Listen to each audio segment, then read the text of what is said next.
আপনার আমার কথার ভেতরে যেহেতু ব্যবধান, অতএব আপনি আমি কসম খাওয়া জরুরি। আল্লাহর কথার তো কোনো ব্যবধান নাই। কসম খাইলে কথাটা যত ওজনওয়ালা, কসম না খাইলেও কথাটা তত ওজনওয়ালা।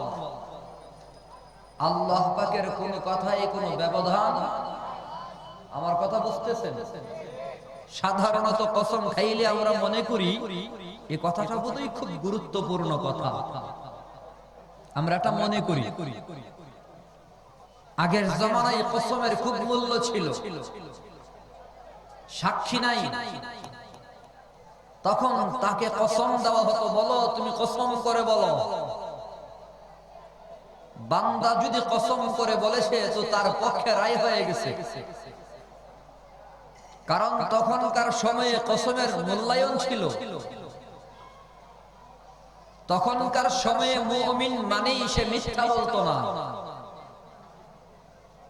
এখনের জামানায় বর্তমান সময়ে কেউ যদি কসম খায়, আমাদের সমাজে প্রচলিত যে কসম বেশি বেশি বাটপারেরা খায়, যে যত বড় বাটপার সে তত বেশি কসম খায়। কথা ঠিক কিনা? মার কসম, বাবার কসম, আল্লাহর কসম, খুব বেশি কসম খায়। বুঝবেন 2 নম্বর। কত নম্বর? 1 নম্বর মানুষ কসম খাওয়া লাগে না, এটা এখনকার জমানায়। তবে আগের জমানায় কসমের খুব মূল্য ছিল।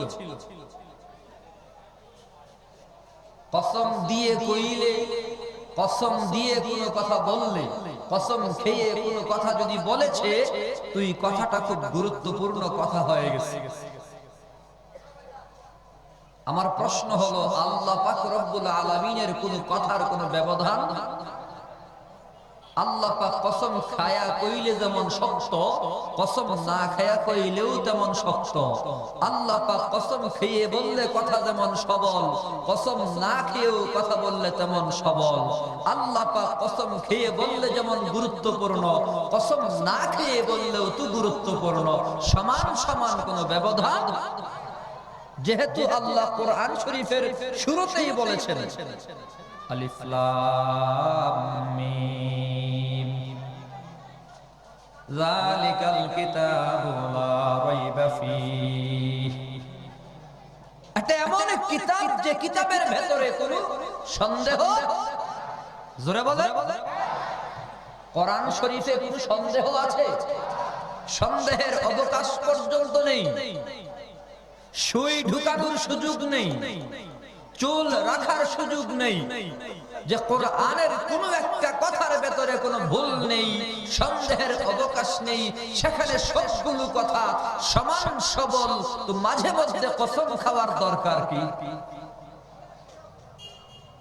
প্রশ্ন বুঝে আসছে? সব কথার ওজন তো সমান, কথা ঠিক কিনা? সেম আরেকটি উদাহরণ আপনাদের দিতে হবে। যেমন ধরেন আমাদের নবী মুহাম্মদুর রাসূলুল্লাহ সাল্লাল্লাহু আলাইহি ওয়াসাল্লাম জীবনে যত কথা বলেছেন, নবীর কথার ভেতরে কোনো ব্যবধান আছে? কোনো একটা কথা দুর্বল নয়। নবী হাসতে হাসতে বলেছেন, ওই কথার যেমন সবল। নবী কাঁদতে কাঁদতে বলেছেন, ওই কথাটা তেমনি সবল। নবী সজাগ অবস্থায় কথাটা বলেছেন, যেমন সবল। ঘুম থেকে উঠে বলেছেন স্বপ্নে পেয়েছি, সেটাও তেমন সবল। জিবরাইল সরাসরি এসে নবীকে বলেছেন, এটা যেমন সবল। আল্লাহ দিলের ভেতরে ইলহাম করেছেন, ঢেলে দিয়েছেন, নবী দিল থেকে কথাটা বলেছেন, আল্লাহ থেকে পেয়ে ওই কথাটাও সমান সবল। নবী বসে যে কথাটা বলেছেন, ওই কথাটা যেমন সবল। নবী দাঁড়িয়ে যে কথাটা বলেছেন, ওই কথাটা সমান সবল। আমার নবীর জীবনের কোনো একটা কথার ভেতরে কোনো ব্যবধান নাই, সবগুলো সমান সবল। কথা ঠিক কিনা? কারণ কি? কারণ হলো নবী কোনো কথা নিজের থেকে বলে নাই, নিজের থেকে কোনো কাজও নিজের থেকে করে নাই। এ কারণেই আকায়েদে আহলে সুন্নাত ওয়াল জামাতের আকীদা হলো সমস্ত নবীগণ বেগুনাহ মাসুম, আমার আপনার নবীর তো গুনাহ নাই, কোন নবীর কোন গুনাহ নাই, ভুল নাই, ত্রুটি নাই, বিচ্যুতি নাই, সমস্ত নবীগণ বেগুনাহ মাসুম। কথা ঠিক কিনা? আকীদা সাফ করতে হবে। নবীদের কোন গুনাহ, আরো জোরে বলেন। বর্তমান যুগে, ডিজিটাল যুগে কিছু ডিজিটাল হাইব্রিড মুফতি, হাইব্রিড শায়েখ, হাইব্রিড আল্লামা, হাইব্রিড মাওলানা, যাদের দাবি বা স্লোগান হলো নবীও ভুলের ঊর্ধ্বে নয়। আরেকটু আস্তে বলুন নাউযুবিল্লাহ।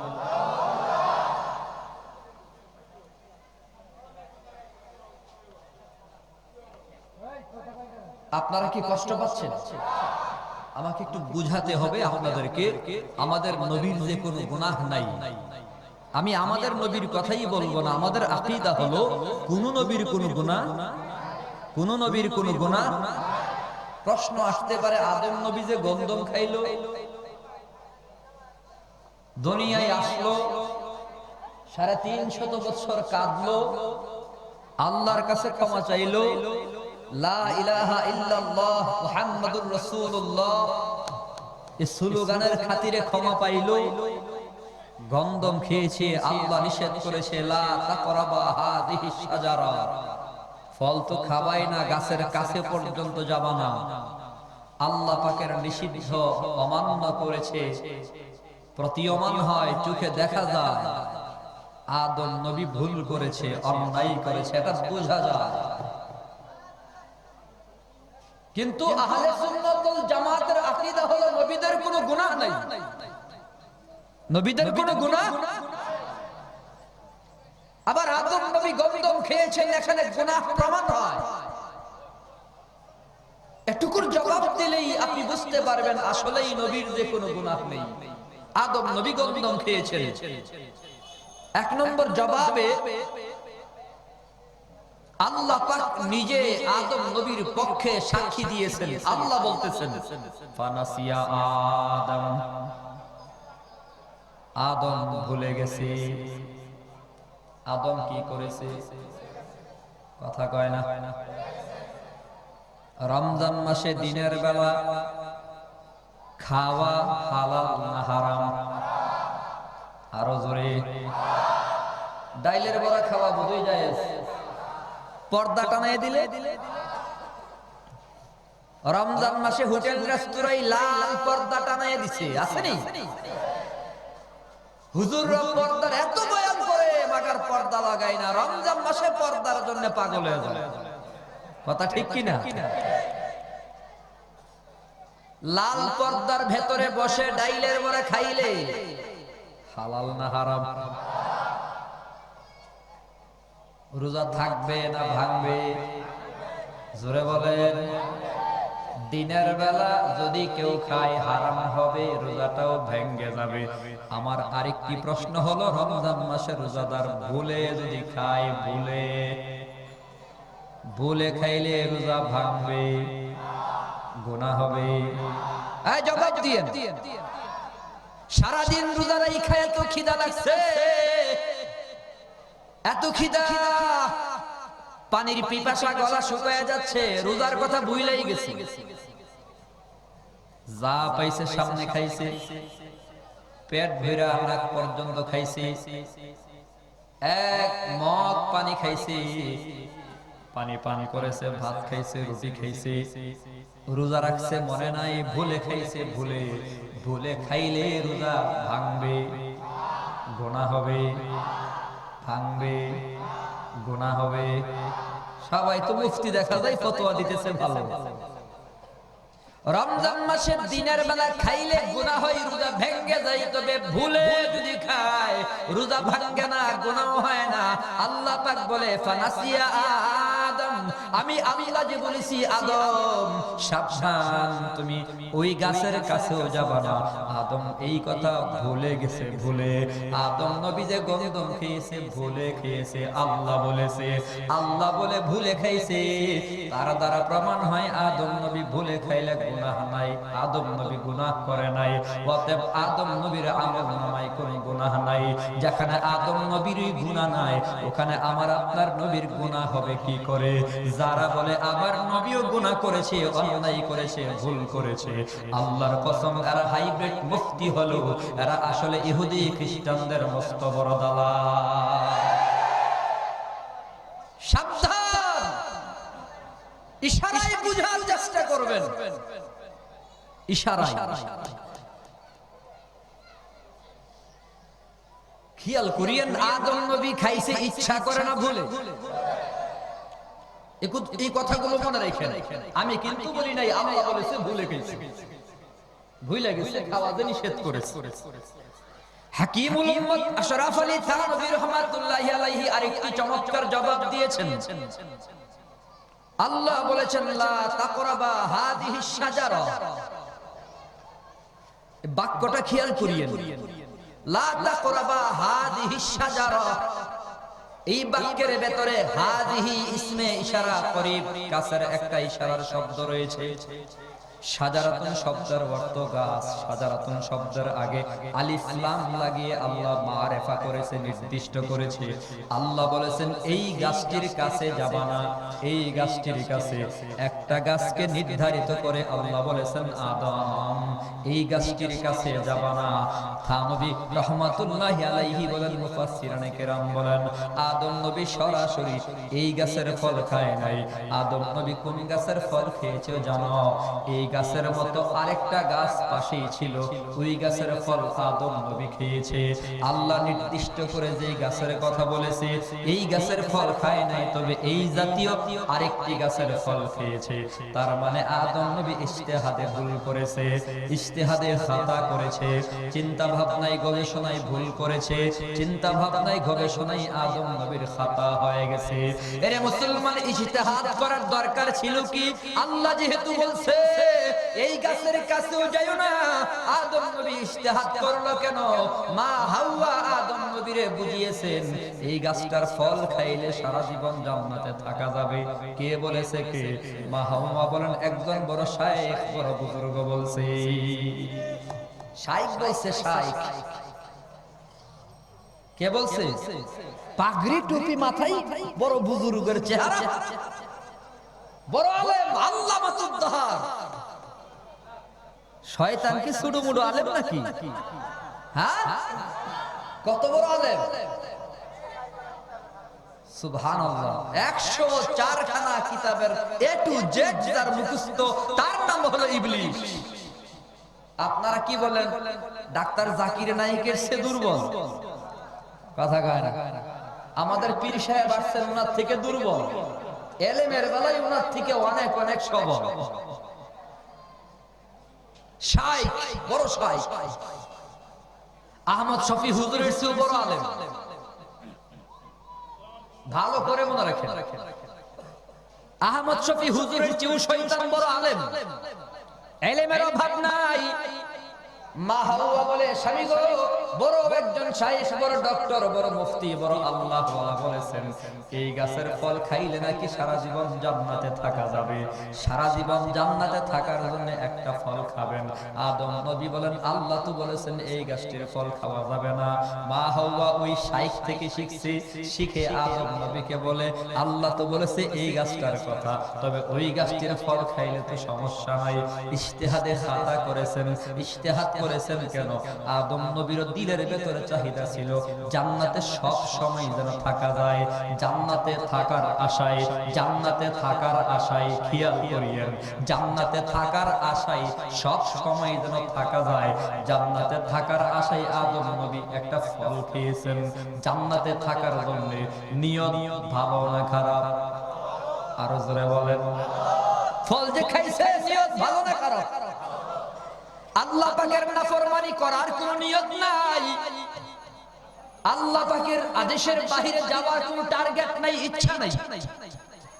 নিয়ত ভালো জান্নাতে থাকার আশায়, যেহেতু শাইখ বলেছে, বড় হুজুর বলেছে এই ফলটা খাইলে জান্নাতে সব সময় থাকা যাবে, তার মানে বুঝতে হবে শাইখ নামের বাটপার যদি মাঝে মধ্যে ভালো কিছু বলে, ওই ভালো বলার ভেতরেও মতলব খারাপ। ইবলিস আপনার আমার বন্ধু না দুশমন? আই জোরে বলেন, শয়তান বন্ধু না দুশমন? দুশমনে যদি মাঝে মধ্যে আপনাকে ভালো কিছু বলে, আপনার উপকার যদি করে, তাহলে বুঝবেন মতলব, মতলব কি? মতলব খারাপ। দুশমনের কথায় পা আগায়া দিলেই হবে না, দুশমনের দুশমনির কথা মনে রেখে আগাতে হবে। দুশমনের দুশমনির কথা, জালেমের জুলুমের কথা মনে রেখে পা সামনে বাড়াতে হবে। কথা ঠিক? সাবধান, দিল্লি কা লাড্ডু আর হালুয়া দেখেই পাগল হয়ে যাবেন না। সাবধান মুসলমান, সাবধান। শাইখ নামের শয়তান হাওয়া কি বলেছেন? জান্নাতে সব সময় থাকা যাবে। জান্নাতে থাকার কথা বলেই তো খাওয়াইছে, বলছে ভালো, তবে মতলব কথা কয় না। হাকিমুল উম্মত আশরাফ আলী থানভী রাহমাতুল্লাহি আলাইহি এই কথাটাকে বোঝাবার জন্য সুন্দর একটা দৃষ্টান্ত দিয়েছেন। এক আল্লাহওয়ালা তাহাজ্জুদের নামাজ পড়ার জন্য মসজিদের দিকে রওনা হয়। গভীর রাত, মসজিদের পানে রওনা। পথিমধ্যে আল্লাহওয়ালা আসছেন, তিন রাস্তার মোড়ে কে যেন হঠাৎ করে ধাক্কা মেরেছে, আল্লাহওয়ালা পড়ে গেছে। আল্লাহর ওয়ালি আবার বাড়িতে গেছে, পাঞ্জাবি লুঙ্গি পাল্টায়া আবার নতুন পাঞ্জাবি লুঙ্গি পরে মসজিদের দিকে রওনা। ঠিক ওই জায়গায় আসার পর একজন ধাক্কা মেরেছে, আল্লাহওয়ালা পড়ে গেছেন, পাঞ্জাবি লুঙ্গি আবার নষ্ট হয়ে গেল। আল্লাহওয়ালা বুজুর্গ তাহাজ্জুদ গুজার বাড়ির দিকে রওনা। বাড়ি থেকে এই পাঞ্জাবি লুঙ্গি পাল্টায়া আবার নতুন কাপড় পরিধান করে মসজিদের দিকেই রওনা। নাসুর বান্দা নামাজি, নামাজের বড় পাগল, একবার দুইবার বাধা দিলেও বাধা মানতে রাজি নয়। এমন নামাজের পাগল বান্দা আল্লাহওয়ালা সমাজে আছে না নাই? আল্লাহর ওয়ালি আবার যখন দ্বিতীয়বার কাপড় পাল্টায় রওনা করছে, আয়েশা দেখে ওই তিন রাস্তার মোড়ে হারিকেনের বাতি নিয়ে এক যুবক দাঁড়িয়ে আছে।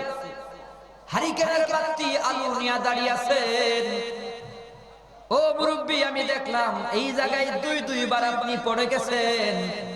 আমি হারিকেনের বাতি নিয়ে দাঁড়াইছি আপনাকে মসজিদ পর্যন্ত আগায়া দেওয়ার জন্য। মসজিদ পর্যন্ত আগায়া দিলেন। আল্লাহর ওয়ালি মসজিদের ভেতর ঢুকছেন, যুবক হারিকেনের বাতি নিয়ে উল্টা পথে রওনা। মুরব্বি জিজ্ঞাসা করে, বাবা বুঝতে পারলাম না, তুমি আমার মসজিদে দিয়া তুমি উল্টা পথে যাও কেন? তুমিও আসো, নামাজ পড়ো, আল্লাহর নামের জিকির করো, আল্লাহর কুদরতি কদমে সাজদা করো, নামাজ পড়বা না কেন? যুবক বলে, মুরব্বি আপনি আমাকে চিনেন নাই, আমি তো নামাজ পড়ার মতো কেউ নয়, আমার মূল পরিচয় হলো আমার নাম ইবলিস। কি কি আল্লাহর ওয়ালি কই ব্যাপার কি বুঝতে পারলাম না? ইবলিসের কাজ হলো নামাজিকে নামাজ থেকে দূরে সরায়া খেলায় লাগায় দাও। কথা ঠিক কিনা? ইবলিসের কাজ মসজিদে ঢুকানো না মসজিদ থেকে বের করা। কথা কয় না? ইবলিসের কাজ মসজিদে ঢুকানো নয়, মসজিদ থেকে বের করে দেওয়া। আল্লাহর ওয়ালি জিজ্ঞাসা করে, কিরে ইবলিস বুঝতে পারলাম না, গভীর রাতে হারিকেনের বাতি নিয়ে তুই আমাকে মসজিদের ভেতরে ঢুকাইয়া দিলি, কারণ কি বুঝতে পারলাম না, তোর কাজ নামাজ থেকে ফিরাইয়া দেওয়া। ইবলিস বলে, আল্লাহর ওয়ালি সর্বপ্রথম নিয়ত ছিল আপনি যেন মসজিদে না আসেন, ওই নিয়তে আপনাকে ধাক্কা মেরে ফেলে দিলাম।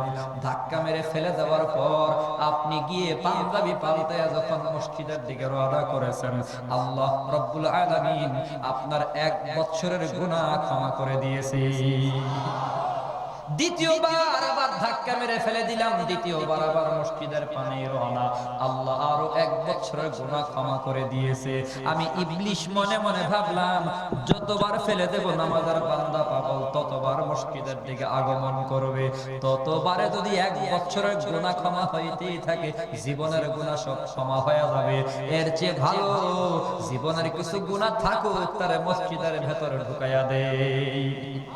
কাজটা করেছে ভালো, তবে মতলব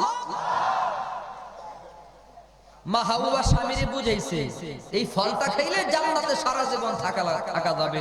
বলছে কে? কই শাই বড় বুজুর্গ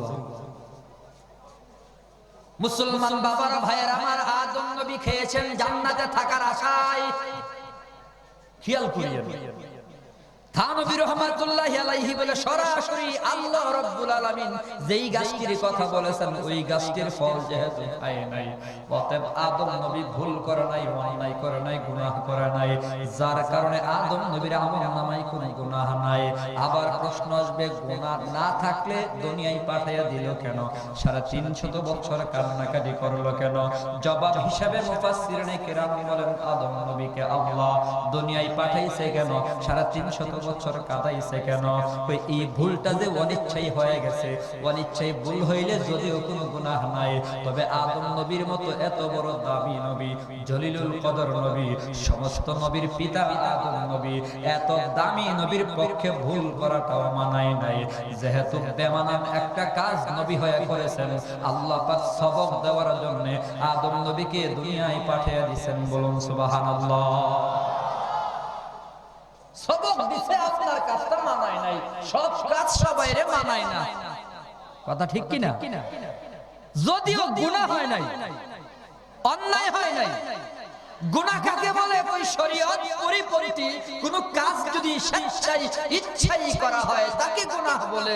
যদি শরীয়ত পরিপন্থী কোন কাজ অনিচ্ছাই কারো থেকে হয়ে যায় সেটা গুনাহ নয়, সেটা অনিচ্ছাই হয়েছে, ভুলে হয়েছে, ক্ষমা করবেন আল্লাহ। গুনাহ নাই, আদম নবীর গুনাহ নাই, অতএব আমাদের নবীরও কোনো গুনাহ। জোরে বলেন, আল আম্বিয়া কুল্লুহুম মাসুম। ও নবীর উম্মত, সমস্ত নবীগণ বেগুনাহ মাসুম। আমার আপনার নবীর কোনো গুনাহ নাই। আমি যেটা বলতেছিলাম, আমার আপনার নবী যা বলেছেন আল্লাহ বলিয়েছেন, যা করেছেন আল্লাহ করিয়েছেন, এই কারণেই তো নবীর গুনাহ নাই, নবীর ভুল নাই। বান্দা তুমি কি বুঝো না? যদি নবীর ভুল ধরো, যেন আল্লাহর ভুল ধরানো হলো, আল্লাহরই যেন ভুল ধরা হলো। নবীর ভুল হইলে তো আল্লাহর ভুল হয়ে গেল। কারণটা কি জানো? আল্লাহ পাক রব্বুল আলামিন বলেন, ওয়া মা ইয়ানতিকু আনিল হাওয়া ইন হুয়া ইল্লা ওয়াহয়ুন ইউহা। মুহাম্মদ নবী নিজের থেকে বলে নাই, যা বলেছেন আল্লাহ বলিয়েছেন। মুহাম্মদ নবী নিজের থেকে কিছু করে নাই, যা করেছেন আল্লাহ করিয়েছেন। মুহাম্মদ হারগাজ না গুফতান তানা গুফতান জিবরাইল, জিবরাইল হারগাজ না গুফতান তানা গুফতান রব জলিল। মুহাম্মদ নবী ততক্ষণ কিছু বলে নাই যতক্ষণ জিবরাইল আমিন মুহাম্মদ নবীকে বলে নাই। মুহাম্মদ নবী ততক্ষণ কথা বলে নাই যতক্ষণ জিবরাইল আমিন নবীকে বলে নাই। জিবরাইল আমিন ততক্ষণ কিছুই বলে নাই যতক্ষণ আল্লাহ রাব্বুল আলামিন বলেন নাই। আল্লাহ বলেছে, জিবরাইল আমিন আয়েশা নবীর খবর দিয়েছে, এরপরে নবী বলেছেন। অতএব নবী হাসতে হাসতে বলল আল্লাহ বলিয়েছেন, নবী কাঁদতে কাঁদতে বলল আল্লাহ বলিয়েছেন।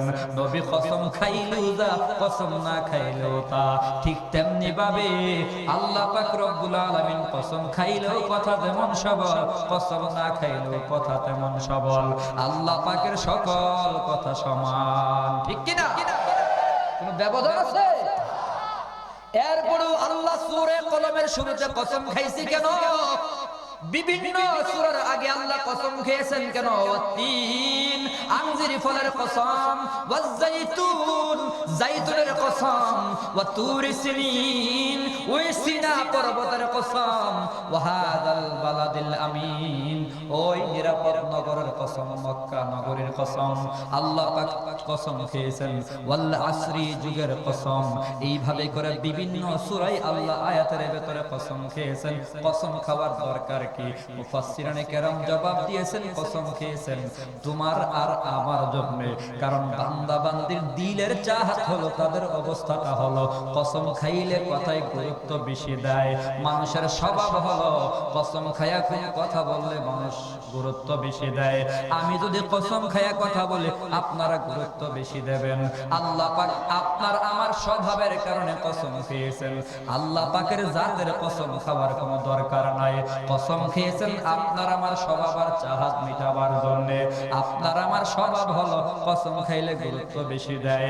আল্লাহ পাক কসম খেয়েছেন আপনার আমার দিলের তামান্না পুরা করবার জন্য।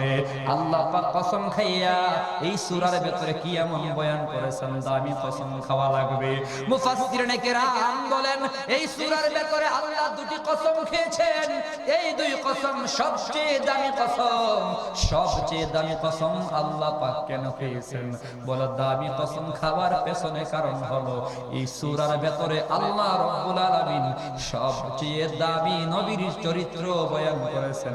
দামি নবীর পক্ষে আল্লাহ সাক্ষী দিয়েছেন। নবী যেহেতু দামি, আল্লাহ পাক কসমও খেয়েছেন দামি। বলুন সুবহানাল্লাহ। কিছু প্রশ্নের জবাব দিচ্ছি, মনে রাখতে হবে। সবচেয়ে দামি কসম দুই কসম। এই সূরার দুই কসম সবচেয়ে দামি কসম। আল্লাহ কেন খাইলে? কই এই সূরার ভেতরে সবচেয়ে বেশি দামি নবীর আলোচনা করেছেন। নবী যেহেতু দামি, অতএব নবীর আলোচনা করার আগে কসম খাইছে সবচেয়ে দামি। বলুন সুবহানাল্লাহ। কোরআন শরীফে এর চেয়ে বেশি দামি কসম আর নাই। কি আলোচনা করেছেন, কি কসম খেয়েছেন, খুব অল্প সময়ে আপনাদের সামনে পরিষ্কার হয়ে যাবে। আল্লাহ পাক শুরু করেছেন একটি অক্ষর দিয়ে। অক্ষরের নাম হলো নুন। কি অক্ষর? আরো জোরে বলেন। ঐতিহাসিকগণ বলেন এই সূরার আরেকটি নাম হলো সূরা নূন।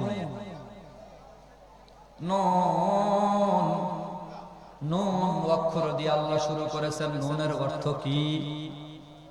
নুনের অর্থ আছে না নাই? আছে না নাই?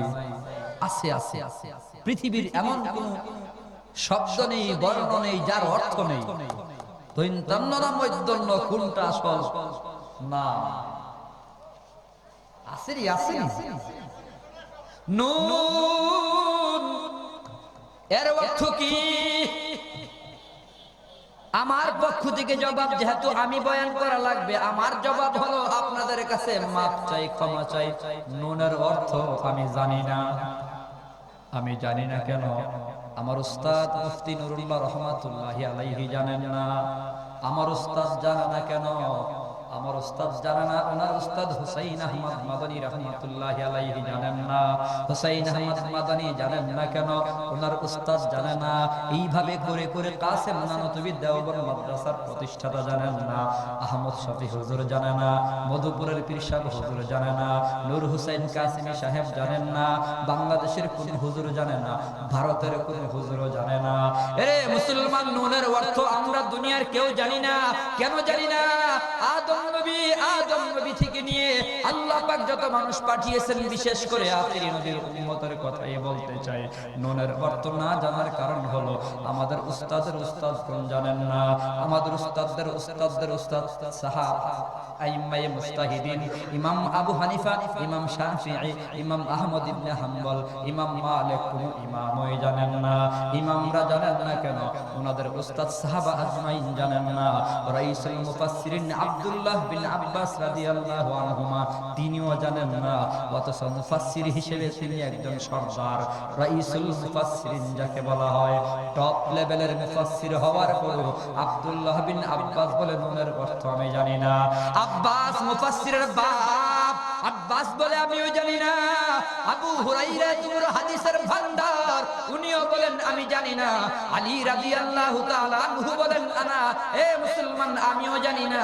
নবী বলে আনা মাদিনাতুল ইলমি ওয়া আলিয়ুন বাবুহা, আমি হইলাম ইলমের শহর, আলী হইলেন সেই শহরের দরওয়াজা। এত বড় আলেম আলীও মনের অর্থ জানে না, ওসমান জানে না, ওমর, যার ব্যাপারে নবী বলেন লাউ কানা বাদি নাবিয়ান লাকানা ওমর, আমার পরে যদি আল্লাহ নবী বানাইতো ওমরকেই নবী বানাইয়া দিত। ওমর বলে নুনের অর্থ আমিও জানি না। আবু বকর যাকে জান্নাতের সব দরজা থেকে আহ্বান করা হবে, নবীর সাহাবীদের মধ্যে সবচেয়ে দামি সাহাবী হলো আবু বকর। নবীর সাথে হিজরতের সাথী, নবীর সাথে হেরা গুহার সাথী, নবীর সাথে ওই বর্তমান রওজা পাকেও সাথী, নবীর সাথে জান্নাতেরও সাথী হবে। নবীর আপন দুস্থ মুহিব্বিন বড় আপন দুস্থ। আবু বকর বলেন আমিও নুনের অর্থ জানি না। আমার নবী কয় নুনের অর্থ তোমরা কি জানো? কেউ জানো না। নুনের অর্থ জানেন শুধু একমাত্র আল্লাহ। কে জানে? কে? ওয়াল্লাহু আ'লামু বিমুরাদিহি। হুরুফে মুকাদ্দাত, আয়াতে মুতাশাবিহাত, মুফাসসিরিনে কিরাম বলেন কিছু অক্ষর রয়েছে নূন, হা মিম, আলিফ লাম রা, আলিফ লাম মিম তাহা। এ মুসলমান, এই জাতীয় কিছু অক্ষর রয়েছে যেগুলোর অর্থ জানেন একমাত্র কে? আরো আওয়াজ দিয়ে বুঝলাম না। আল্লাহ বলা নিষেধ? আল্লাহ বলা নিষেধ নাকি আল্লাহ নাই? হ্যাঁ, আল্লাহ আছে না নাই? জোরে বলেন। জবান দিয়ে আল্লাহ বলার ক্ষমতা দিয়েছেন কে? জবান দিয়েছে আল্লাহ, বলার ক্ষমতা দিয়েছে আল্লাহ। দুনিয়ার কারো ক্ষমতা নাই জবান বন্ধ করার। আল্লাহ বলতে কৃপণতা করেন কেন মিয়া? নুনের অর্থ দুনিয়ার কেউ জানে না, কেউ জানে না। আলিফ লাম মিম এর অর্থ দুনিয়ার কেউ জানে না। কিন্তু হাইব্রিড শাইখ, মুফতি, ডক্টর, যাদের বক্তব্য হলো কোরআন শরীফের অর্থ না জানলে তিলাওয়াত করে লাভ নাই। খেয়াল করেন, অর্থ না জানলে তিলাওয়াত করে লাভ নাই। তার কাছে আমার প্রশ্ন, বলো নুনের অর্থ কি? যদি নুনের অর্থ তুমি না জানো, অর্থ না জানলেও তিলাওয়াত করলে লাভ আছে না নাই? নবী বলেন অর্থ জানো না জানো, তিলাওয়াত করলে প্রতি অক্ষরে 10টি করে নেকি।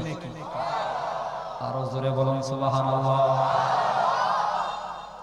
নুনের অর্থ জানি না, তিলাওয়াত করলে লাভ আছে না নাই? সাবধান, অর্থ জানেন কি? আহারে, কইতে গেলে মনে হয় খাইছে না। মুমিন, তুমি আল্লাহরে বলতে তো ভয় পাও কেন? বিশ্বাস নাই আল্লাহ আছে যে?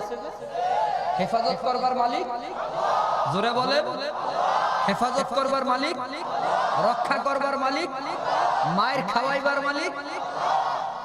কপাল তোমার ভালো, তুমি মুমিন, তুমি মায়ের খাইলেও লাভ, মায়ের থেকে বাঁচতে পারলেও লাভ, বাঁচলে গাজী, মরলে শহীদ। কথা ঠিক কিনা? কথা বলবো কার? জবান দিয়েছেন কে?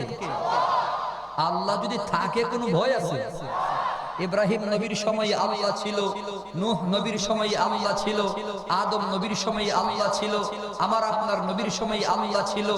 এখন বোধই নাই, বয়স হয়ে গেছে বেশি, দুর্বল হয়ে গেছে, পান খাইতে খাইতে সামনের দুইটা দাঁত নাই। হ্যাঁ, হাইয়ুন কাইয়ুম, চিরস্থায়ী, চিরঞ্জীব, যার লয় নাই ক্ষয় নাই, তিনি হলেন আল্লাহ। আচ্ছা মানুষ বলো দেখি, রাত্রি কেন কালো? চাঁদ সূরজ কোথা হতে পেল এত আলো, পশু পাখি কয় না কথা, মানুষ কেন কয়, বলো বলো এসব মানুষ কেমন করে হয়, ফুলগুলো সব নানান রঙের কেমন করে হয়, পাতাগুলো সবুজ বটে ফুলের মতো নয়, দুধ কেন হয় সাদা মরিচ কেন জাল, আমগুলো সব পাকলে পরে কেমন হয় তালাল, আমরা সবাই বাস করি ভাই এই দুনিয়ার রঙে, হাতের রেখা আর চেহারা মিলে না কারো সঙ্গে, আর মিলে না কথার ধরন আঙ্গুলের টিপ, আল্লাহ তাআলা একজন আছেন প্রমাণ হলো ঠিক, আল্লাহ আছেন না নাই, আরো জোরে বলে। মুমিন তোমার ইমানের দাবি হবে আল্লাহ আছে, নাস্তিক বেঈমান মুরতাদদের দাবি হলো আল্লাহ বলতে কিছু নাই। নাস্তিক বুঝেন তো, নাস্তিক বলা হয় যে আল্লাহকে বিশ্বাস করে না, নাস্তিক কিন্তু আবার যে সে হয় না, রিকশাওয়ালা, দিনমজদুর, গরিব, অসহায়, এই জাতীয় কোন পার্সন নাস্তিক পাওয়া যায় নাই। যত নাস্তিক এই পর্যন্ত পাওয়া গেছে বেশিরভাগ doctor, doctor, engineer, barrister, BCS cadre, কথা ঠিক কিনা? শিক্ষিত নাস্তিক, ঠিক কিনা? এদের দাবি হলো আল্লাহ বলতে কিচ্ছু নাই, যুক্তি হলো যা দেখি না তা মানি না। নাউজুবিল্লাহ বলবেন না? যা দেখি না তা এদের যুক্তি। মনে পড়ে গেল একটা ঘটনা, কথায় কথা আসছে, না বললেও চলে না। শিক্ষিত যুবক নাস্তিক রিকশায় বসেছে, রিকশা চলতেছে, আল্লাহওয়ালা বুজুর্গ গরিব রিকশা চালাইতে আছে, পেডেল মারে আর আল্লাহর জিকির করে, লা ইলাহা ইল্লাল্লাহ, লা ইলাহা ইল্লাল্লাহ জিকির করে আর রিকশা চালায়। শিক্ষিত নাস্তিক যুবক বলে, মুরব্বি জিকির করো কার নামে? আল্লাহর নামে। কার নামে? শিক্ষিত যুবক, তুই মুরব্বি, ডক্টরেট ডিগ্রি অর্জন করলাম, লন্ডন ঘুরলাম, আমেরিকা ঘুরলাম, পৃথিবীর কত দেশের ভেতরে ঘুরলাম, কত জায়গায় গেলাম, কত কিছু দেখলাম, কত কিছু পাইলাম, আল্লাহরে পাইলাম না, আল্লাহরে দেখলাম না, অতএব যা দেখি না তা মানি না। আরো জোরে বলে। মুরব্বি মানুষ আল্লাহওয়ালা তো, এলেম না থাকলেও হেলেম আছে, এলেম না থাকলেও, যোগ্যতা না থাকলেও অভিজ্ঞতা আছে। খেয়াল করেন, যোগ্যতা দিয়ে সব কিছু হয় না, অভিজ্ঞতারও দরকার আছে, কথা ঠিক কিনা? তো মুরব্বি তো আল্লাহওয়ালা, হেলেম আছে, অভিজ্ঞতা আছে। যুবক, যা দেখি না তা মানি না, এটাই যদি সত্য হয়, তাহলে তোমার কাছে আমার প্রশ্ন, বলো তোমার বাপ কিভাবে তোমার বাবা হয়েছে তুমি কি দেখছো? কথা কয় না। বাপ কোন রাতে বাপ হয়েছে, কয়টা সময় বাপ হয়েছে, শুক্রবারে না বৃহস্পতিবারে, রাত 12টায় না দিনের 12টায়? বাপ কখন সন্তানের বাবা হয়েছে কোন সন্তান দেখছে? কথা কয় না। দেখছে? যুবক, তুমি বলেছো যা দেখি না তা মানি না, যা দেখা যায় না তা মানতে পারি না। তুমি যেহেতু দেখো নাই তোমার বাবা কখন হইছে, এটাই তোমার বাপ কিভাবে হইছে তুমি দেখো নাই, ওতে বুঝা গেল তুমি তোমার বাবাকেও মানো না। আর যে সন্তান তার বাবাকে মানে না, দলিল ছাড়া, ফতোয়া ছাড়া, সাক্ষী ছাড়া বলা যায় এই সন্তান বৈধ না অবৈধ? এটা মিস্টেকে হয়েছে, অবৈধ সন্তান। মিস্টেকের ছড়াছড়ি সারা বাংলাদেশে অভাব নাই। আল্লাহ হেফাজত করুন। আরো জোরে বলি আমি। আমার কথা বুঝেন? আপনাদের অসুবিধা হচ্ছে নাকি? কিছুক্ষণ আলোচনা করব আমি, রাজি আছেন সবাই? একটু সময় যদি লম্বা নেই কোনো অসুবিধা নেই তো? আপনাদের অসুবিধা হলে আমার সুবিধা।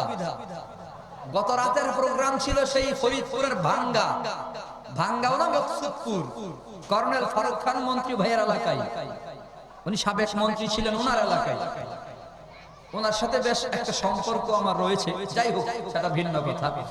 তো মকসুদপুরে প্রোগ্রাম, সেখান থেকে আপনাদের এই এখানে ঢাকা হয়ে আসা, মাওয়া হয়ে আসা, সারা রাত সফর, ফজরের সময় ড্যামরাই, বোনের বাসায় মুসাফির, যেখানে রাত সেখানেই কাই। আমাদের অবস্থা হলো যেখানে দিন সেখানেই ঘুম, দিনের বেলা ঘুমাই। তারপরে হসপিটালে কিছু রোগী দেখে আসলাম, দিনের প্রতি যারা রক্ত দিয়েছে ওদেরকে একটু দেখে আসলাম ইমানি দায়িত্ব হিসেবে। এরপরে আরেকটু কাজ, ইমানি কাজ নিয়েই এখানে আসা। বন্ধুবর মুফতি মাহবুবুর রহমান নবাবগঞ্জি সাহেব দামাত বারাকাতুহুম, আর প্রাণের প্রিয় স্নেহের ভাই গাজী সিদ্দিকুর রহমান সাহেব, এ মাদ্রাসার মুতামিম এবং শিক্ষক দুইজন, খুব আগে থেকে আলোচনা করে দিন তারিখ ঠিক করেছে মাহফিল হবে। মাঝখানে আবার বলেছে ভাইজান মাহফিল করা সম্ভব নয়। কেন? নির্বাচন কমিশন। নাই ভাই, সরকার নয়, নির্বাচন কমিশন নিষেধ করেছে। যাই হোক, আবার নির্বাচন কমিশন সুযোগও দিয়েছে, আন্তরিক অভিনন্দন জানাই। আল্লাহু আকবার। এখন একটা লিমিটেড সময় নিয়েই কথা বলতে হবে, বেশি রাতও করা যাবে না।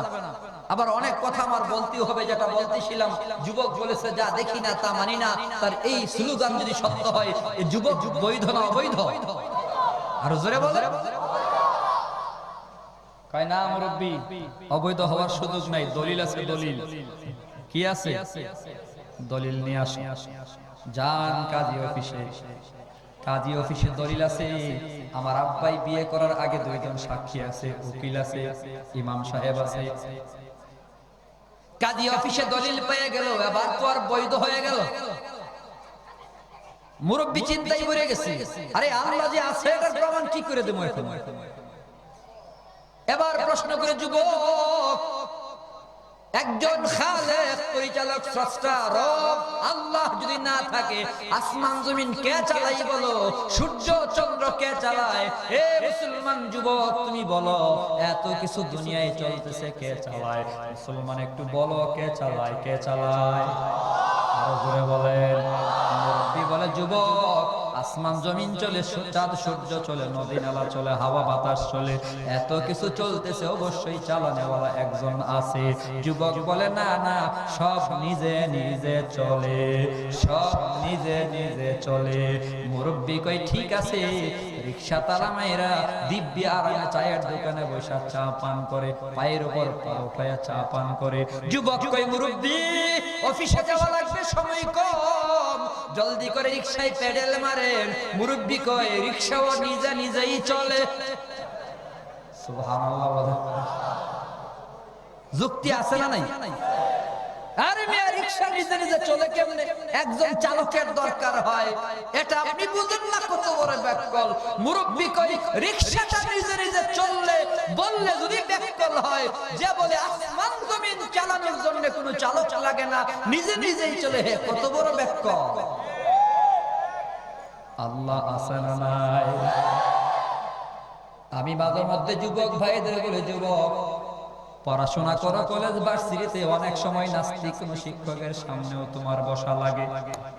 তোমার শিক্ষক হয়তো তোমাকে যুক্তি দেয়, আল্লাহ বিল্লাহ বলতে কিচ্ছু নাই। আমি বলি, না না, তুমিও যুক্তিদার করাও। আসমান জমিন কে বানাইলো? এত মানুষ কে বানাইলো? কোটি কোটি মানুষ আল্লাহ পাক বানাইলো। কোন মানুষের চেহারার সাথে, একজনের চেহারার সাথে আরেকজনের চেহারার মিল নাই, একজনের আঙ্গুলের ছাপের সাথে আরেকজনের আঙ্গুলের ছাপের মিল নাই, গাছের সাথে ফুলের মিল নাই, ফুলের সাথে ফলের মিল নাই, পাতার মিল নাই। এ মুসলমান যুবক, গোয়াল ঘরের গাভীটার দিকে তাকাইয়া একটু ভাবো। গোয়াল ঘরের গাভীটা ঘাস খাই সবুজ রঙের, সবুজ রঙের ঘাস খাইয়া রক্তের রং হয় লাল, গোবরের রং হয় কালো। দুধের রংটা কি? দুধের ভেতরে রক্তের কোনো চিহ্ন নাই, গোবরের কোনো চিহ্ন নাই। সৃষ্টি জগতে ভিন্নতাই প্রমাণ করেন স্রষ্টা একজন আছে না নাই? আচ্ছা মানুষ বলো দেখি, রাত্রি কেন কালো? চাঁদ সূরজ কোথা হতে পেল এত আলো? পশু পাখি কয় না কথা, মানুষ কেন কয়? বলো বলো, এসব মানুষ কেমন করে হয়? ফুলগুলো সব নানান রঙের কেমন করে হয়? পাতাগুলো সবুজ বটে ফুলের মতো নয়, দুধ কেন হয় সাদা মরিচ কেন ঝাল, আমগুলো সব পাকলে পরে কেমন হয় তা লাল। আমরা সবাই বাস করি ভাই এই দুনিয়ার রঙে, হাতের রেখা আর চেহারা মেলে না কারো সঙ্গে, আর মেলে না কথার ধরন আঙ্গুলের টিপ। আল্লাহ তাআলা একজন আছেন প্রমাণ হলো ঠিক। আরো জোরে বলুন ঠিক কিনা? আমাদের রবকে আরে আওয়াজ দিয়া বলেন, এমন আওয়াজে বলতে হবে নাস্তিকের দিলে যেন কম্পন শুরু হয়, পাতলা পায়খানা শুরু হয়। আমাদের রবকে ভালো করে বলবেন, ভালো করে। রবের নাম বান্দা তুমি যতবার জবান দিয়ে বলবা, যত বেশি বলবা, তত বেশি তোমার দিলের ভেতরে রব ঢুকে যাবে। জাদ্দিদু ঈমানাকুম, সাহাবায়ে কেরামদের নবী বলে ঈমানকে মজবুত করো। সাহাবায়ে কেরাম বলে ফাকাইফা নুজাদ্দিদু ঈমানানা, ঈমানকে মজবুত করব কোন উপায়ে? নবী কই তুফসিরু মিন কাউলি লা ইলাহা ইল্লাল্লাহ, বেশি বেশি শ্বাসে শ্বাসে প্রশ্বাসে প্রতিটি নিঃশ্বাসে বলো লা ইলাহা ইল্লাল্লাহ। যা হয় যা হচ্ছে যা হবে একমাত্র কার থেকে হয়? আল্লাহ থেকে হয়। আল্লাহু আকবার। বলতেছিলাম মুসলমান বাবার ভাইয়েরা, নুনের অর্থ কে জানে? আল্লাহু আ'লামু বিমুরাদিহি। আব্বাস বিন আব্দুল মুত্তালিব রাদিয়াল্লাহু, আব্দুল্লাহ বিন আব্বাস রাদিয়াল্লাহু আনহুমা বলেন এইগুলোর অর্থ একমাত্র আল্লাহ জানে। আল্লাহ এই নুন অক্ষরটা বয়ান করে এরপরে আল্লাহ বলতেছেন ওয়াল কলামি ওয়া মা ইয়াসতুরুন, ওয়াল কলামি ওয়া মা ইয়াসতুরুন। আল্লাহ পাক আবার দুটি কসম খেয়েছেন। এক নম্বর বলে কলমের কসম। কিসের কসম? আরো জোরে। আল্লাহ কই কলমের কসম। কলম এটা কোন কলম যে এত দামি কসম? কলমের কসম খাইলে দামি হয়ে গেল। কলমের কসম দামি হয়ে গেল। তিনের কসম খেয়েছে, আনজিরের কসম খেয়েছে, আল্লাহ পাক সিনা পর্বতের কসম খেয়েছে, মক্কা মদিনার কসম খেয়েছে, নিরাপদ শহরের কসম খেয়েছে, যুগের কালের কসম খেয়েছে। এত দামি দামি কসমের চেয়েও কলমের কসমটা দামি হয়ে গেল কেন? আব্দুল্লাহ বিন আব্বাস রাদিয়াল্লাহু তাআলা বলে এটা যেন তেন কলম নয়। এই কলম ডক্টর জাফর ইকবালের হাতের কলম নয়, এটা তসলিমা নাসরিন বেশ্যা মহিলার হাতের কলম নয়, এটা নাফরমান বেঈমান নাস্তিকের হাতের কলম নয়, এটা হুমায়ুন আহমেদের কলম নয়, আহমদ শরীফের কলম নয়। এই কলম কোন কলম জানো? যেই কলমের ব্যাপারে আল্লাহর নবী বলেছেন আউয়ালু মা খালাকাল্লাহুল কলম। আসমান বানাবার আগে, জমিন বানাবার আগে, গ্রহ নক্ষত্র বানাবার আগে, মানব দানব বানাবার আগে, সব মাখলুক বানাবার আগে, 18,000 মাখলুকাত বানাবার আগে আল্লাহ সর্বপ্রথম যারে বানাইছে তার নাম হলো কলম। আল্লাহ পাক সর্বপ্রথম কলম বানিয়েছে। কলম কলম বানিয়েছে প্রথম। এই কলম ওই কলম যেই কলম দিয়া লৌহে মাহফুজে সব লিপিবদ্ধ করা হলো। আল্লাহ নবী কই আউয়ালু মা খালাকাল্লাহুল কলম, আল্লাহ সর্বপ্রথম কলম বানাইছে। কলম বানানোর পর আল্লাহ বলে এ কলম লিখো, এরে কলম লিখো। কলম বলে মাযা আক্তুব, আল্লাহ আমি কি লিখব কি? আল্লাহ কই লেখা শুরু করো ভাগ্যলিপি। আসমানের ভাগ্য লিখো। আসমান কত বড় হবে, আসমান কত উঁচা হবে, আসমান কত পুর হবে, আসমানের হায়াত কতদিন হবে লেখো। আবার আসমানের ভিতরে তারকা কতটা হবে, সূর্য কতটা হবে, চন্দ্র কতটা হবে, কার আয়তন কেমন হবে, কার আলু কম হবে, কার আলু বেশি হবে, কে কেমন দেখতে হবে, কার কি অবস্থান হবে, কে কোন জায়গায় চলবে, কোন রেখায় চলবে। লিখতে থাকো কলম। এবার জমিনের ভাগ্য লিখো। জমিনের কোন জায়গায় জাহাঙ্গীরনগর বিশ্ববিদ্যালয় হবে, জমিনের কোন জায়গায় এই মাবিয়া মাদ্রাসা হবে, জমিনের কোন জায়গায় আমজাদ হোসেন আশরাফির জন্ম হবে, জমিনের কোন জায়গায় আব্দুর রহিম আল মাদানির জন্ম হবে, জমিনের কোন জায়গায় কার জন্ম হবে, আহমদ শফি কোথা থেকে আসবে, কোন জায়গায় কোন জায়গায় বিপ্লব ঘটাবে। আল্লাহ পাক রব্বুল আলামিন কলমকে বললেন কলম লিখো, আসমান জমিনের ভাগ্য লিখো, মানব দানবের ভাগ্য লিখো, সবার কপাল লিখতে থাকো, তকদির লিখতে থাকো। রে মুসলমান 18,000 মাখলুকাত সকলের তকদির ভাগ্য লিখতে লিখতে লিখতে লিখতে শত সহস্র হাজার বছর পর্যন্ত কলম লিখতে আছে লিখতে আছে। কলম নিজের ভাগ্য লিখছে, নিজের কপাল লিখছে, কখন তার ধ্বংস আসবে, কার কখন মৃত্যু হবে, কার কোথায় জন্ম হবে, কার ভাই হবে, কার বোন হবে, কার সাথে কার বিয়ে হবে। এর মুসলমান সব লিখেছেন। আল্লাহর নবী বলে তোমাকে আমাকে বানাবার 50,000 বছর আগে আল্লাহর ওই কলম তোমার আমার ভাগ্য লিখেছে। বলুন সুবহানাল্লাহ। তোমার বিয়ে কি ঐশ্বরিয়ার সাথে হইব? আর ঐশ্বরিয়ার বিয়ে কি দিলদারের সাথে হইব? কার সাথে হইব না হইব, এই ঐশ্বরিয়া তোমারে বানাবার 50,000 বছর আগে আল্লাহ ফায়সালা করেছেন। সুবহানাল্লাহ বলেন। কি খবর? কলমটা কি কম দামি কলম? যেই কলম এত কিছু লিখছে আল্লাহ, আল্লাহ ওই কলমের কসম খাইছে। আরে মুসলমান ভাই, ওই কলম কম দামি না বেশি দামি? সর্বপ্রথম আল্লাহ যারে বানাইছে। বাংলাদেশে কিছু জাল হাদিস আছে, এর ভিতর একটা জাল হাদিস হইল দুর্বল কথা, জয়ীফ কথা হলো আউয়ালু মা খালাকাল্লাহু নূরি। রাসূল বলেছে আল্লাহ সর্বপ্রথম আমার নূর বানাইছে। এটা দুর্বল বানোয়াট। সহি কথা, আসল কথা হলো আল্লাহ পাক সর্বপ্রথম কলম বানাইছে। কলম কি বানাইছে? কথা কয় না, আরো জোরে বলে। কলমের গুতার অনেক দাম, কলম দাম। ওই কলম অনেক দামি কলম। মুফাসসিরিনে কেরাম আরো আশ্চর্যের কথা বলেছেন। শুধুমাত্র ওই কলমের কসম আল্লাহ খায় নাই, এখানে আরেকটা কলমকে বোঝানো হয়েছে। লৌহে মাহফুজে যেই কলম দিয়ে লিখছে শুধু ওই কলমই না, আরেকটা কলমের কসমও আল্লাহ খেয়েছেন। ওই কলম কোন কলম? ওই কলম হলো রাসূল আমিরে মুআবিয়ার হাতে যে কলমটা দিয়েছে, লেখো এটা দিয়া কোরআন লিখো। আবু হুরায়রার হাতে দিয়েছেন, লেখো নবীর হাদিস লিখো। যেই কলম আব্বাস ইবনে আব্দুল্লাহ বিন আব্বাসের হাতে আসছে, এর মুসলমান যেই কলম সাহাবা আজমাইনদের হাতে আসছে, আল্লাহ পাক কলমের কসম খেয়েছেন। কোন কলম? কই যেই কলম সাহাবা আজমাইনদের হাত থেকে তাবেঈনদের হাতে আসছে। রে মুসলমান ইমামে আবু হানিফার হাতে আসছে, যেই কলম দিয়া লক্ষ লক্ষ মাসআলা লিখেছে। তোমার মুখ কাটা থেকে নিয়ে জন্ম থেকে নিয়ে মৃত্যু পর্যন্ত ওযুর ফরজ, গোসলের ফরজ, সব হুকুম আহকাম যে কলম দিয়া লিখেছেন।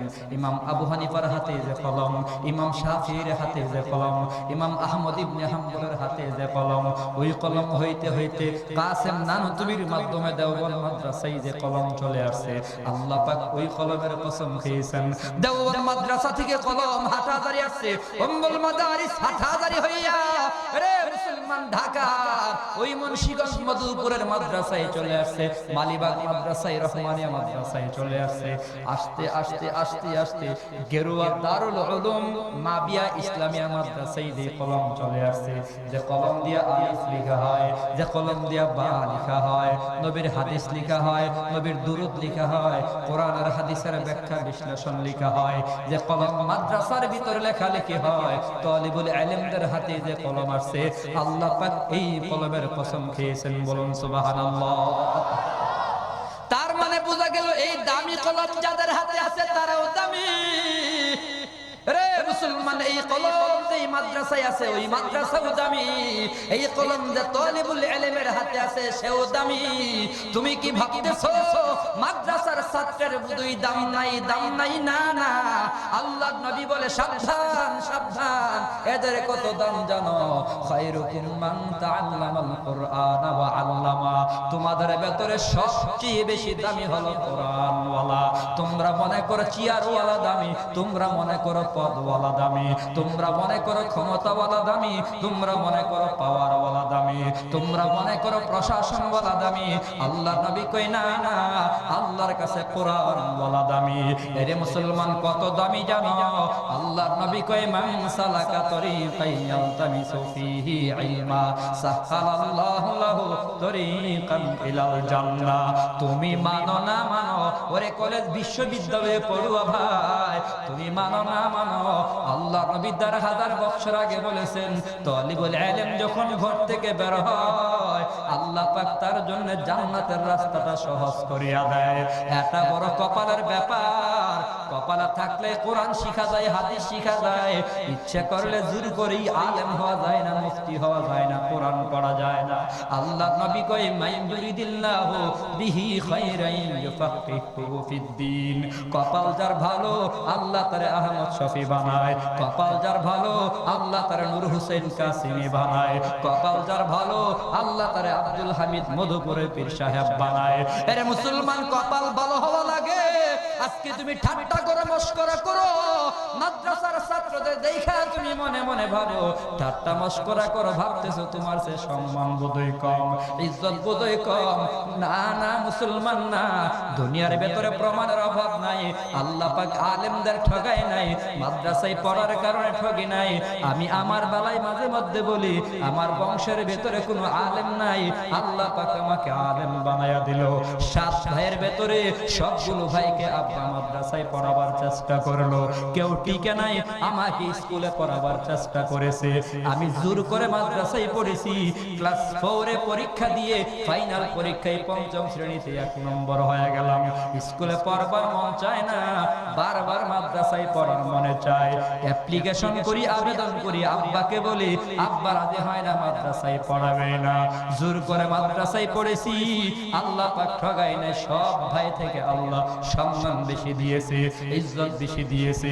আরে মুসলমান যুবক পায়ে হাত দিয়ে বলবো তোমার বাবা তোমার মাদ্রাসায় পড়াবার পারে নাই, তোমার পায়ে হাত দিয়ে বলবো তুমি নিয়ত করো আল্লাহ যদি আমার ছেলে দেয় একটা ছেলের মাদ্রাসায় পড়াবো, আলেম বানাবো। কপাল খুইলা যাবে যুবক, নিজেরা নিয়ে একটু ভাবো।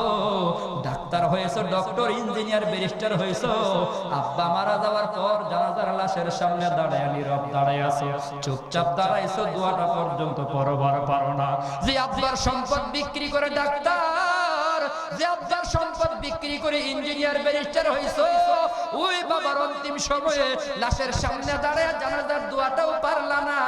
এরে মুসলমান যুবক, আল্লাহুম্মা গফিরলি হাইয়িনা ওয়া মাইয়িতিনা ওয়া শাহিদিনা ওয়া গায়িবিনা ওয়া সগীরিনা ওয়া কাবীরিনা ওয়া যাকারিনা, এ দোয়াটাও পারলা না। ছোট ছোট মাদ্রাসার ছাত্রদের জিজ্ঞাসা করো, এরা শুধু জানাজার নামাজ না 5 ওয়াক্ত নামাজ তোমারে পড়ায়া দেখায়া দেবে, তোমারও কপাল ভালো হয়ে যাবে। তুমি তোমার বাবার মতো কপালটারে পুরা বানায় না যুবক। আজকে থেকে নিয়ত করো, বিয়ে এখনো করি নাই, তবে আল্লাহ বিয়ে করার পর সন্তান হবে, ছেলেটারে মাদ্রাসায় পড়াবো, আলেম বানাবো। কি ভাবতেছো ঠইগা গেছি? না না, আমি মাঝে মধ্যে বলে বলি যুবক মাদ্রাসায় পড়া ঠগি নাই, আল্লাহ পাক কোনো আলেমকে ঠগান নাই, বরং আলেমদের সম্মান দুনিয়ার ভেতরে সবচেয়ে বেশি, সবচেয়ে বেশি, ঠিক কিনা? আরে যুবক কি ভাবতেছো? তুমি দামি দামি মোবাইল ব্যবহার করো, গাড়ি ব্যবহার করো, হুজুর বুঝাই পারে না। না না, আমার কাছে 3টা মোবাইল। কয়টা? একটা আইফোন 6s, নেওয়ার সময় 84,000 টাকা। গত 3 দিন না 4-5 দিন আগে আরেকটা নিলাম, মিমিক্স এমআইয়ের মিমিক্স S 54,000 টাকা। আরেকটা করি 1200 টাকা। এটা মুরব্বীদের সুন্নাত, কম দামি একটা রাখা চাই, বাকি ভুল বুঝেন না। আইফোন আর মিমিক্স S 2টা মোবাইল হাদিয়া পাইছি, হাদিয়া। কি পাইছি? কথা কয় না। এই যুবক, তুমি কষ্ট করে বাবার সাথে বাবারে প্রেসার দিয়ে, ধমক দিয়ে, কত রকমের ঝগড়া ফাসাদ করে এরপরে তুমি একটা আইফোন কিনো, আর আমারে ঠেল্লা ফোন দেয়। এখন আবার আরেক ভাই সিঙ্গাপুর থেকে ফোন দিয়ে জিগাই, আপনি কি আইফোন 10 পছন্দ করেন? আমি কিছু 10 11 দরকার নাই, যা আছে আলহামদুলিল্লাহ। দিয়েছেন কি? আরো জোরে বলেন। আলেমদের সম্মান কম, সম্মান দিয়েছে কি? আওয়াজ দিয়া কর না। গাড়ি যে একটা চালায় প্রিমিয়াম জি সুপার গাড়ি 18 লাখ টাকা এখন বিক্রি করা হবে, এখন বিক্রি করলো 18 লক্ষ। আব্দুর রহিম আল মাদানী ভাই আসতেছে বন্ধু, উনি চালাই এলিয়ন, ওইটাও প্রায় 17-18 বিক্রি করা যাবে। হুজুরদের বোধহয় আরাম আয়েশ সম্মান ইজ্জত কম দিয়েছেন কে? আরো জোরে বলেন। বেতন কম তবে বরকত কথা কয় না। 5,000 টাকা বেতন, 10,000 টাকা বেতন, কিন্তু হুজুরের পাঞ্জাবির কাপড়ের গজ 510 টাকা কথা কয় না। জুতার দাম 1200 টাকা, হাতের ভেতরে বোতাম থাকে, বোতাম হইল 2200 টাকা। সুবহানাল্লাহ। ফায়সালা করেছেন কি? আরো জোরে বলেন। আল্লাহ নিজে বলেছেন ইন্নামাল মুমিনুনাল্লাযীনা ইযা যুকিরাল্লাহু ওয়াজিলাত কুলুবুহুম ওয়া ইযা তুলিয়াত আলাইহিম আয়াতুহু যাদাতুহুম ঈমানা ওয়া আলা রাব্বিহিম ইয়াতাওয়াক্কালুন আল্লাযীনা ইউকিমুনাস সালাতা ওয়া মিম্মা রাযাকনাহুম ইউনফিকুন উলাইকা হুমুল মুমিনুনা হাক্কান লাহুম দারাজাতুন ইনদা রাব্বিহিম ওয়া মাগফিরাতুন ওয়া রিজকুন কারীম। চিৎকার মেরে বলেন আল্লাহু আকবার।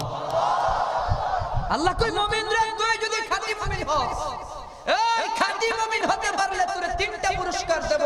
1 নম্বর তোর সম্মান সবচেয়ে বেশি হয়ে যাবে, 2 নম্বর তোর গুনাহ ক্ষমা হয়ে যাবে, 3 নম্বর তোর দামি খাবারের রিজিকের ব্যবস্থা আমি আল্লাহ করে দেব। রিজকুন কারীম। আলেম বানাইবা না কেন? সন্তান একটা আলেম বানাও, কপাল খুলে যাবে। এরে মুসলমান বাবা, পায়ে হাত দিয়ে বলি, কিন্ডারগার্টেনে পড়াইছো, তোমার যদি 2টা ছেলে হয়, আমি বলি না সবগুলোরে মাদ্রাসায় পড়াও, অন্তত একটারে পড়াও। কলেজে পড়াইবা কোনো বাধা নাই। আমার দেশে ডাক্তার, ডক্টর, ইঞ্জিনিয়ার, ব্যারিস্টার দরকার আছে, তবে একজন জানাজার ইমামের দরকার ঘরে আছে না না? হ্যাঁ, আরে একটু কম্পেয়ার করো না। যুবক, তোমার 2 ছেলে, কম্পেয়ার করো। একটারে কিন্ডারগার্টেনে পড়াও, play nursery, KG 1, KG 2, KG 3, KG 4, KG 5। ও পর্দার আড়ালের মা, ভালো করে শোনো, তোমার একটা ছেলেকে কিন্ডারগার্টেনে 7 বছর পড়িয়ে 5 পাস করেছে। কি পাস? কি পাস? 7 বছরে কি পাস? সরকারি কোনো চাকরি পাবে?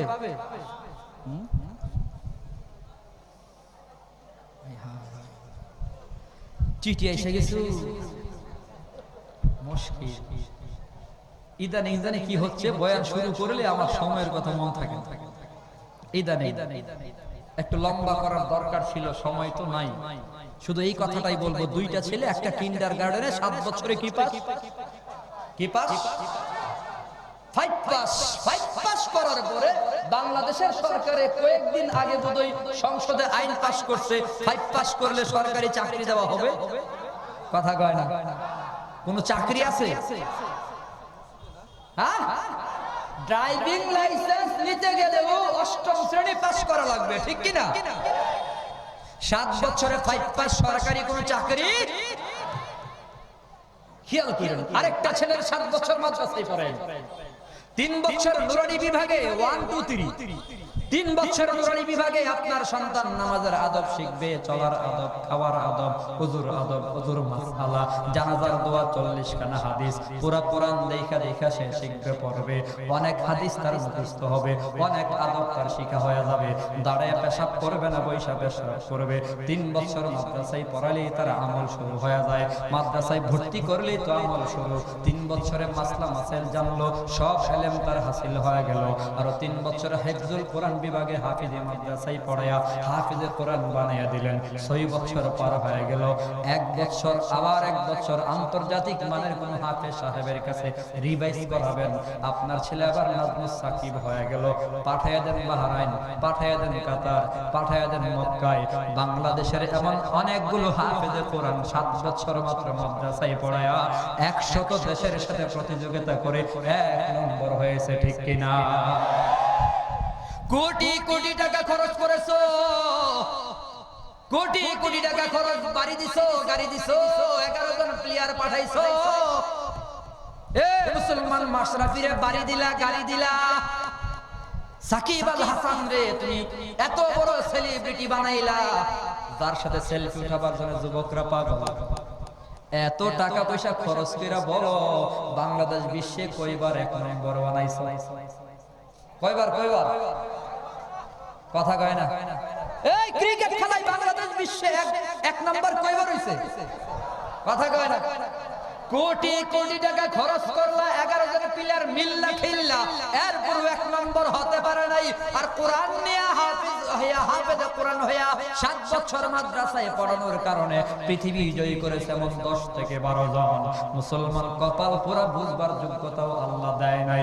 পৃথিবী জয় না করলেও আমি কম্পেয়ার করে তোমার সামনে প্রমাণ করতে চাই, 1 নম্বর না হলেও হাফেজে কোরআন হওয়ার পর মক্কার ঘরে কাবা ঘরের সামনে দাঁড় করায়া দাও, লক্ষ হাজী সাহেবের সামনে তোমার ছোট বাচ্চা 12, 14, 15 বছর বয়স হাফেজে কোরআন যদি হয়, বাঘের বাচ্চার মতো নামাজ পড়াবে, কলিজা কাঁপবে না। কথা ঠিক কিনা? আর ডাক্তার, ডক্টর, ইঞ্জিনিয়ার যেই পোলারে বানাইছো, ওই পোলারে শুধু মাগরিবের নামাজে দিও, মুসল্লি কম, সূরাও ছোট, পায়জামা গরম হয়ে যাবে। মানো আর না মানো, ঠিক কিনা বলো? নিয়ত করো বাবা, একটা ছেলে ডাক্তার ইঞ্জিনিয়ার হবে, আরেকটা আমার জানাজার ইমাম হবে, আলেম হবে। রাজি আছি? রাজি আছি? আল্লাহ এই কলমের কসম খাইছে, যেই কলম মাদ্রাসায় তোমার ছেলের হাতে আসবে।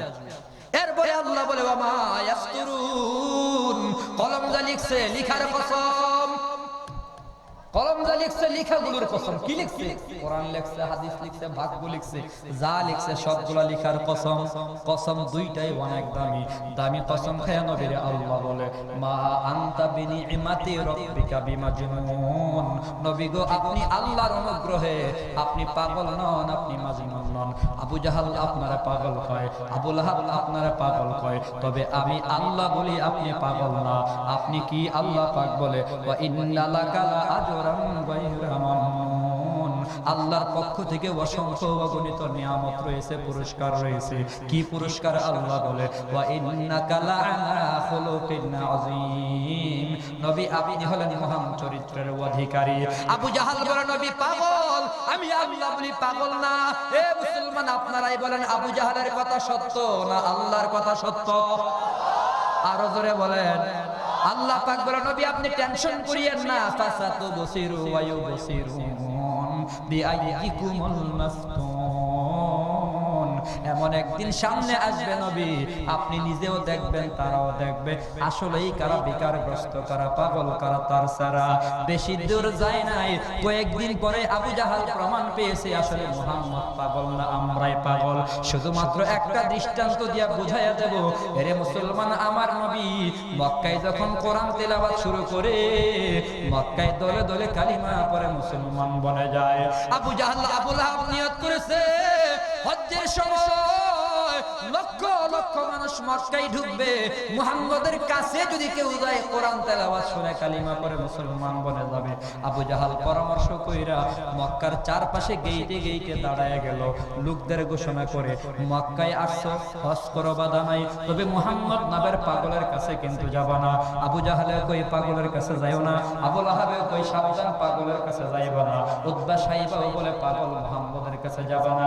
মানুষগুলো বড় বড় নেতারা যখন মুহাম্মদরে পাগল বলা শুরু করলো, মানুষগুলো একজনের কানে আরেকজনের মুখ লাগায় কই কিরে আবু জাহাল যারে পাগল কয়, আবু লাহাবের মতো নেতা, কত বড় নেতা যারে পাগল কয়, উতবা সাইবার মতো নেতা যারে পাগল কয়, পাগলটা কোনো ছোটখাটো পাগল না, এটা অবশ্যই বড় পাগল। এমন বড় পাগলেরই একবার দেখা দরকার।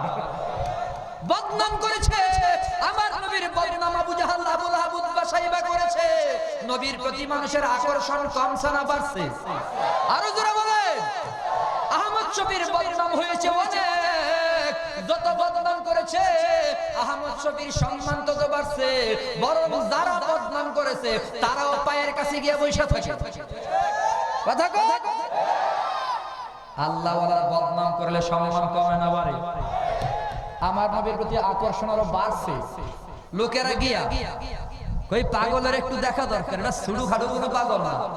আরে প্রধানমন্ত্রী যারে দিয়া কথা কইব ওই লোকটাও দামি, ঠিক কিনা?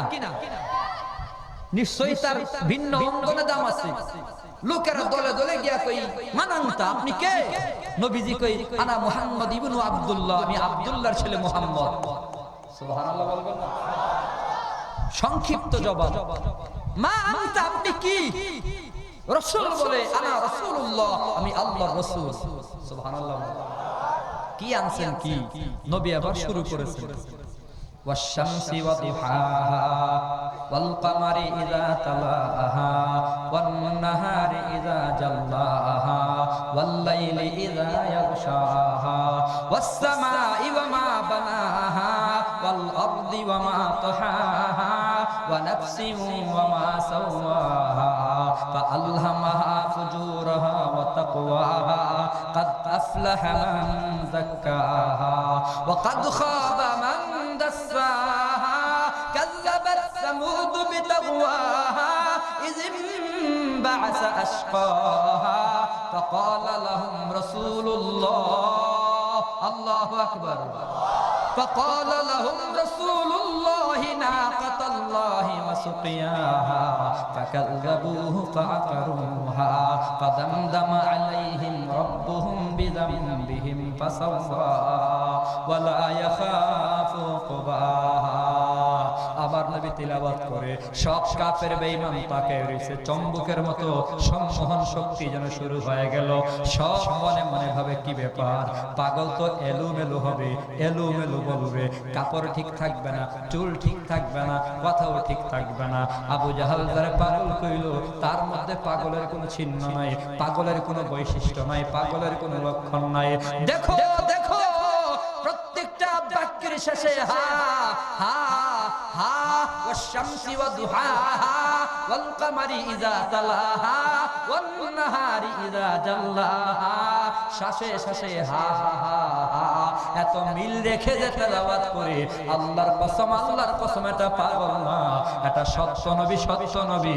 আমরা কালিমা পড়ে মুসলমান বইনা গেলাম। মুসলমান কম সানা বাড়ছে, আরো জোরে বলেন। পরবর্তী সময়ে এই প্রমাণ হয়ে গেছে নবী পাগল না, পাগল আবু জাহাল। কথা কোন ঠিক কিনা?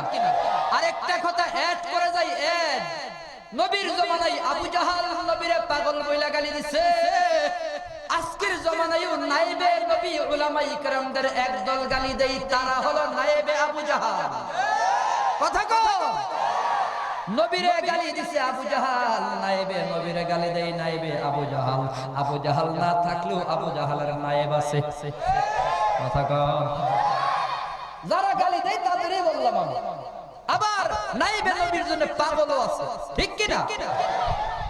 আমি শুধু পায়ে হাত দিয়ে বলতে চাই, আজকে থেকে অন্তত যুবক কোন আলেম, কোন তালিবুল ইলমরে গালি দেব, কারা কারা রাজি হাত তুলেন।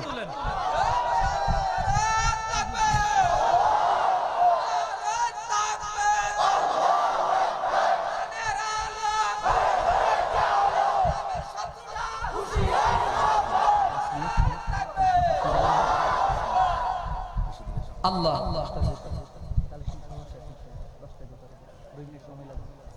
মুসলমান বাবার ভাইয়ের, আবার আজকে থেকে গালি দেব না, তবে মাদ্রাসায় না পড়াতে পারলেও মাদ্রাসাওয়ালাদের মোহাব্বত করব। রাজি আছি? রাজি আছি? কেন মোহাব্বত করব যুবক? 2 মিনিটে বলতে চাই কেন। ওরে যুবক, তুমি তো মানতেই হবে, হিন্দি গানের তার লাগায় কত গান তুমি সারাদিন শুনলা, কত ছবি তুমি দেখলা, কত কবিরা গুনাহ করি তো বান্দা যুবক তুমি ঘুমায়া গেলা।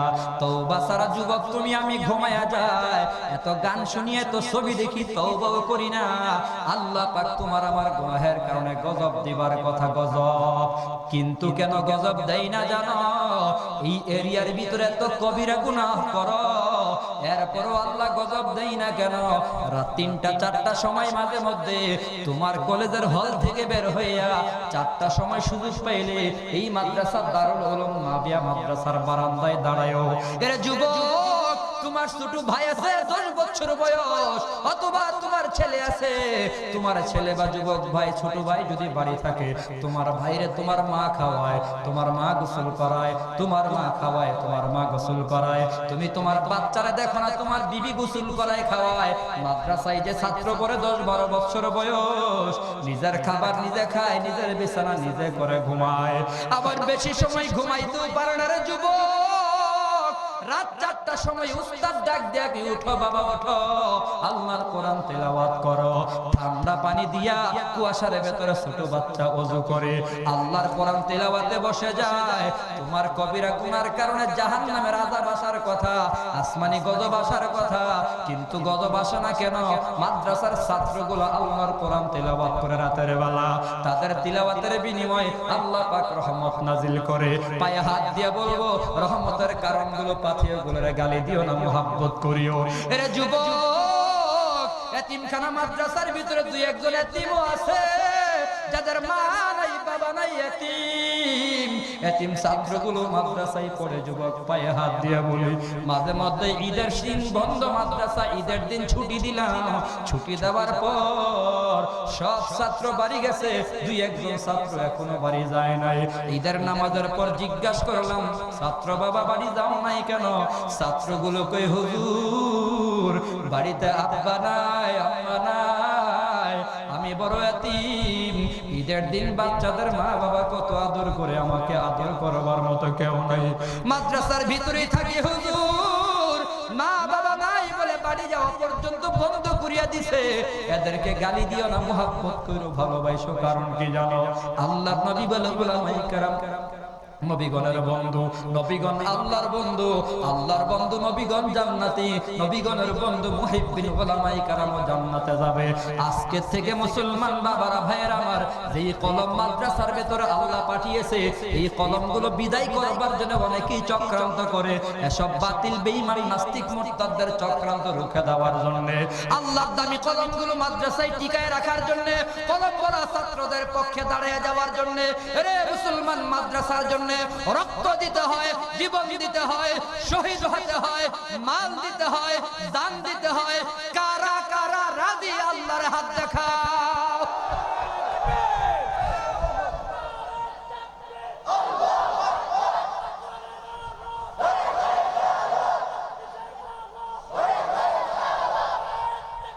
মুসলমান বাবারা, যুবক ভাইয়েরা, হাত তুলেছ, ওয়াদা করেছ, রক্ত দিতে হয়, জীবন দিতে হয়, রাজি তো সবাই? আল্লাহ কবুল করেন, সকলে বলি আমিন। যারা জীবন আর রক্ত দেওয়ার নিয়ত করেছি দ্বীনের জন্য, রাসূলের জন্য, আল্লাহর জন্য, মাদ্রাসার জন্য, তাদেরকে একটু পরীক্ষা করতে চাই। আগে একটু মাল দাও, মাল। মাদ্রাসার 3 পুঁজির নাম, কয় পুঁজি? শেষ কথা তো আমার সাথে বলেন, কয় পুঁজির নাম? জোরে বলেন। 1 নম্বর হলো মাদ্রাসার পুঁজি মুসলমানদের দোয়া, মুসলমানদের। 2 নম্বর মুসলমানদের সন্তান। 3 নম্বর মুসলমানদের মাল। রক্ত দিয়ালাম, জীবন দিয়ালাম, শহীদ হয়ে যাবো, স্লোগান অনেক দিলাম। একটু পরীক্ষা করা দরকার। 10,000, 50,000, 1 লক্ষ, কোটি টাকা দেওয়ার মতো তৌফিক আল্লাহ দিয়েছেন। এমন দানবীর সমাজে আছে না নাই?